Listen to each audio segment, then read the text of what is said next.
Okay, we're doing another little show and tell thing here, and today's subject is underground comics, which popped up, I think, around maybe 1967, 1968, when we first started going into the West Village or the East Village or whatever over there and going to the head shops and picking up something called Zap Comics. I think I still have Zap number 0 around here somewhere.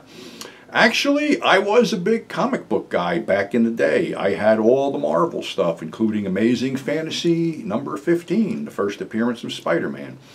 I had all that wonderful stuff, and then, you know, you hit a certain age, and I was a comic book nerd. Never got into the DC, Superman, Batman stuff, though, but Marvel stuff I dug.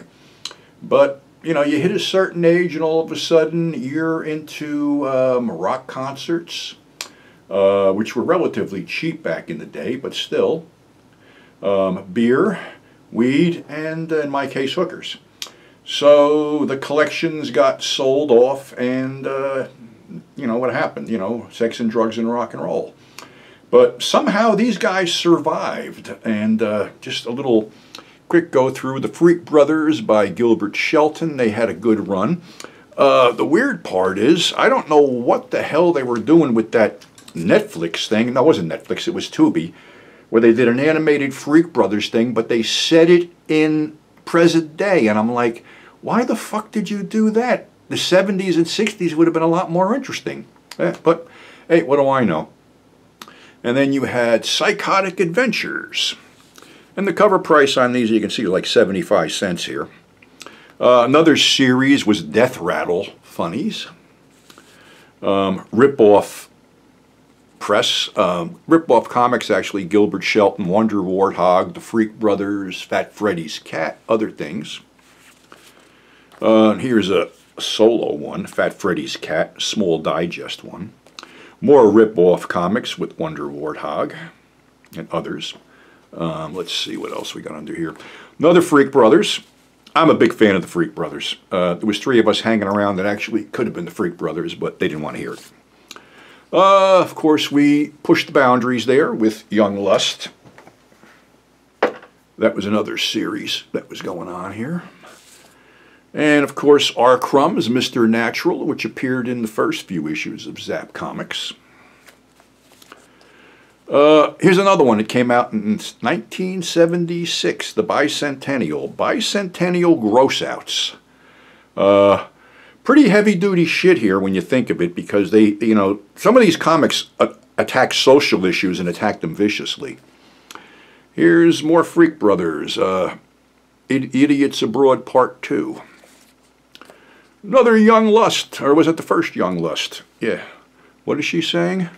2 weeks ago he was dry humping me in the elevator, and now he doesn't even remember my goddamn name. Well, that's the truth.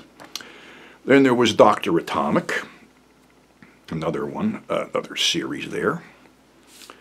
And Mean Bitch Thrills. I think this was Spain Rodriguez, another favorite author of mine, or editor, cartoonist of mine. Greaser Comics, Volume 1, which approached the 50s. Another one, you can tell this is an R. Crumb one, Bizarre Sex, number 8. Skull Comics, which incorporated horror into the mix. Tough Shit Funnies. It's pretty good. You Need a Comics. This is another R. Crumb deal.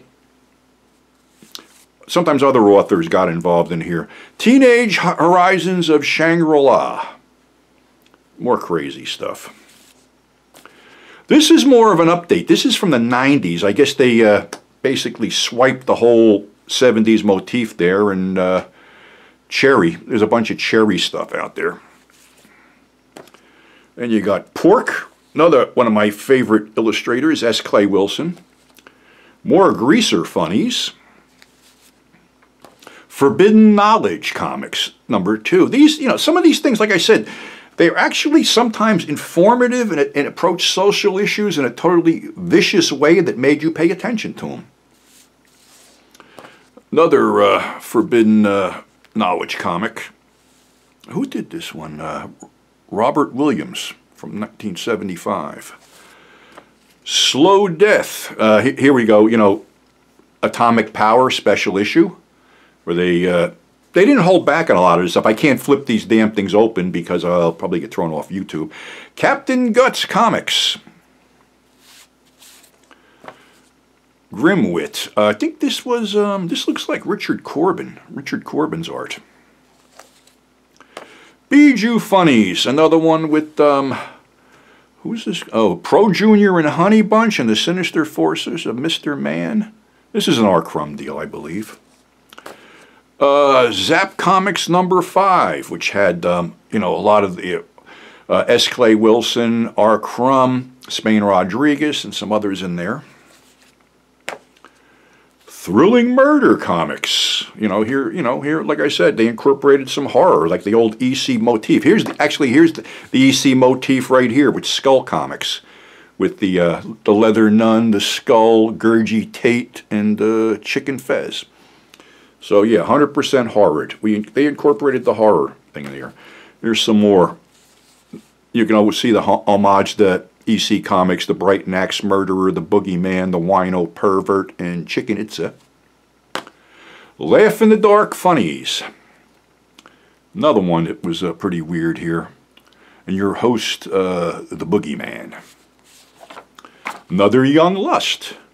Romance in Red China, I guess this one would be called. Psychotic Adventures, number 2. Another plethora of great artists in there. You know, there's so many of these. This is only one pile. I may have to do a part 2 on this one. Bizarre Sex, featuring Lynch, J. Green, Roberts, ton of illustrators there. This, you know, like I said, actually out of all of them, S. Clay Wilson was one of my favorites. Here's the Checkered Demon. I actually went, while I was still in New York, I went to an exhibit of his. They did a gallery. Here's another Zippy the Pinhead, Gilbert Shelton stories. Okay, Bizarre Sex number 4. Remove this cover at your own risk. Should I open this? Hey, what the fuck? There we go. It came from Alpha Centauri looking for love. Short Order Comics.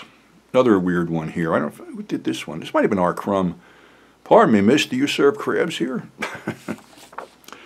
Death Rattle, another one. Bunch of different artists there. This, I think Rand Holmes is in this one. Richard Corbin. Let's see. The Checkered Demon, another perennial favorite here. That's Clay Wilson. Here we go. We incorporate Ed Gein into this mess with Weird Trips comics.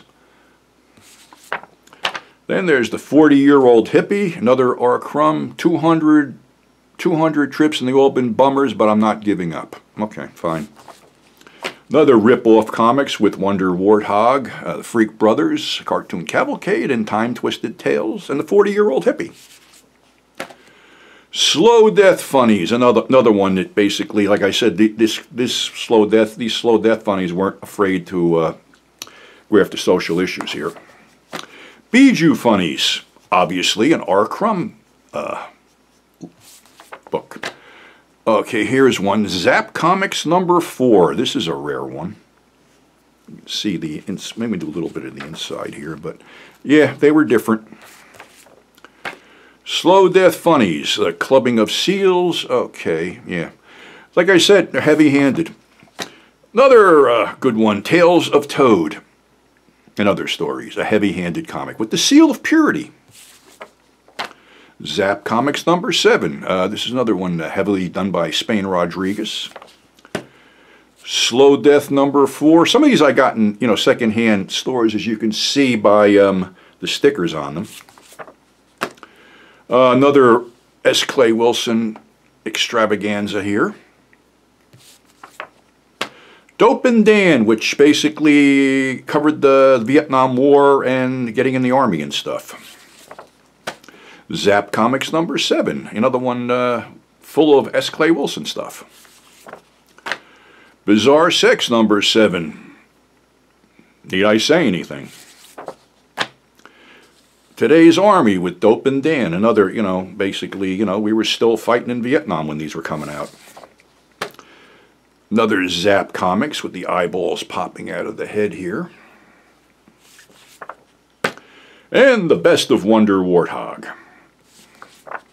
Another Skull Comics. You can tell the artwork on some of these things. This is Spain Rodriguez here. Here's one that really kicks you in the ass. I Saw It, a true survivor story of Hiroshima, illustrated. Subvert Comics featuring Spain Rodriguez's homegrown hero, Trash Man. Another Freak Brothers one here. Which number? Oh, there's a lot of Freak Brothers. I think they even put out a hardcover collection. There's another Zap comic. Another Freak Brothers with Fat Freddy's cat. Death Rattle. Like I said, we've had a bunch of those. And the second issue of Tales of Toad. Yeah, this could get me in trouble. Tits and Clits. Who else would have the balls to put something like this out other than Underground Comic Guys? And of course, they went on to a second issue before they stopped. And we got another issue of Skull Comics here. And last but not least in this batch is Two-Fisted Zombies. This one was really fucking good. I mean, basically, somebody would have picked this one up and make a damn movie out of it because it's that good. I mean, it's a whole friggin' story about the end of everything here. So, yeah, pretty cool.